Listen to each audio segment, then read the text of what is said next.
उत्तराखंड के गढ़वाल मंडल में सन 1512 के आसपास राजा अजयपाल का शासन रहा। कहा जाता है कि राजा अजयपाल ने गढ़वाल के सभी 52 गढ़ों को जीतकर गढ़वाल शासन स्थापित किया था।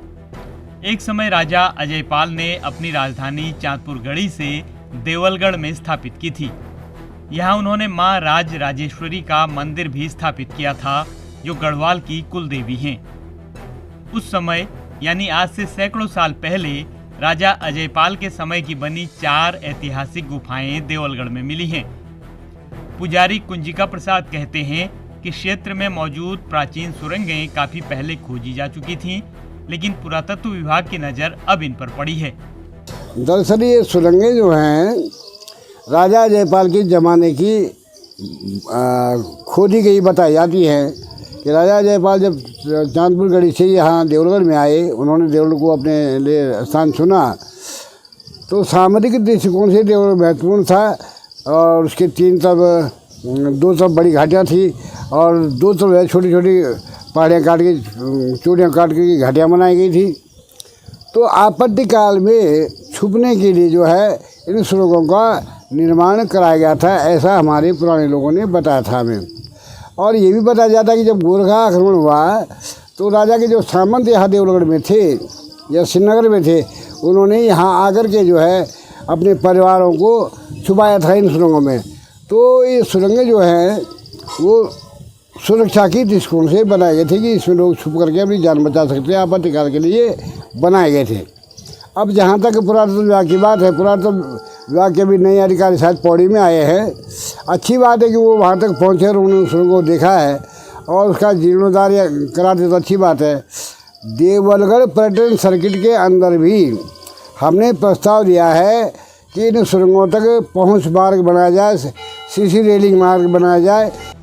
देवलगढ़ में सैकड़ों साल पुरानी जो 4 गुफाएं मिली हैं, उनमें कोई 75 मीटर तो कोई 150 मीटर तक लंबी हैं। अब इन सुरंगों के जीर्णोद्धार में पुरातत्व एवं संस्कृति विभाग जुट गए हैं। देवलगढ़ मंदिर हमारा राज्य संरक्षित स्मारक है। यहाँ पर गौरा देवी मंदिर भी है और विष्णु मंदिर भी है।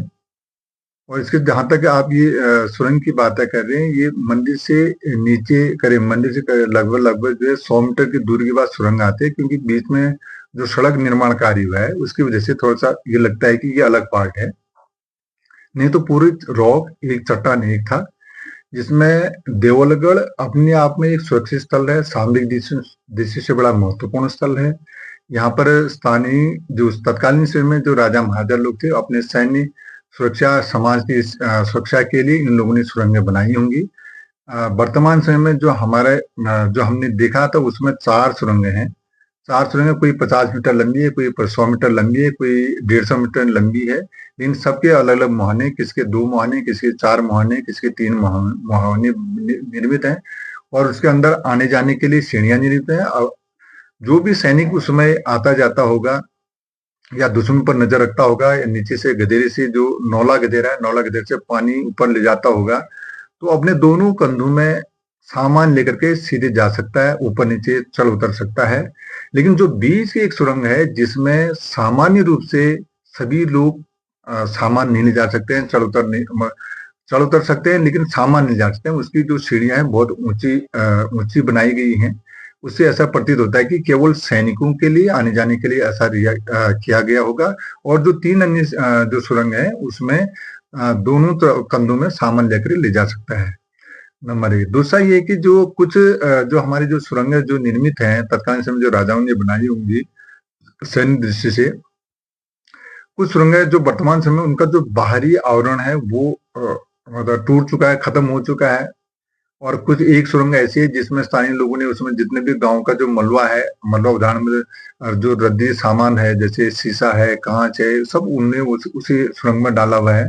और ये सफाई करने के बाद हमें ये लगता है कि अगर हम सभी 4 सुरंग की अगर हम सफाई कर लेते हैं, सफाई करने से हमें एक तो धार्मिक पर्यटन बढ़ेगा, स्थानीय लोगों को रोजगार मिलेगा और इसके साथ साथ जो अभी सरकार की जो पॉलिसी है, जो ग्रामीण क्षेत्रों में पलायन का जो विशेषकर चल रहा है, पलायन भी उससे रुक सकता है, क्योंकि केवल इसी से रुक सकता है, ये संभव नहीं है। लेकिन इस प्रकार से अगर हम ऐतिहासिक या पुरातत्व महत्व की जहाँ भी हमारे इस प्रकार के स्मारक हैं, धार्मिक पर्यटन को बढ़ावा दिया जा रहा है, तो इस प्रकार से जोड़ करके भी पलायन को रोका जाना संभव होगा। राजा अजयपाल राजा आनंदपाल के पुत्र थे। वो गढ़वाल के 37वें राजा थे। कहा जाता है कि अजयपाल ने अपने शासनकाल के कुल 18 वर्षों तक युद्ध लड़े। इन युद्धों में उन्होंने संपूर्ण गढ़वाल के 52 गढ़ों को एकीकृत कर गढ़वाल शब्द की नींव रखी। ईटीवी भारत के लिए श्रीनगर से विनय भट्ट की रिपोर्ट।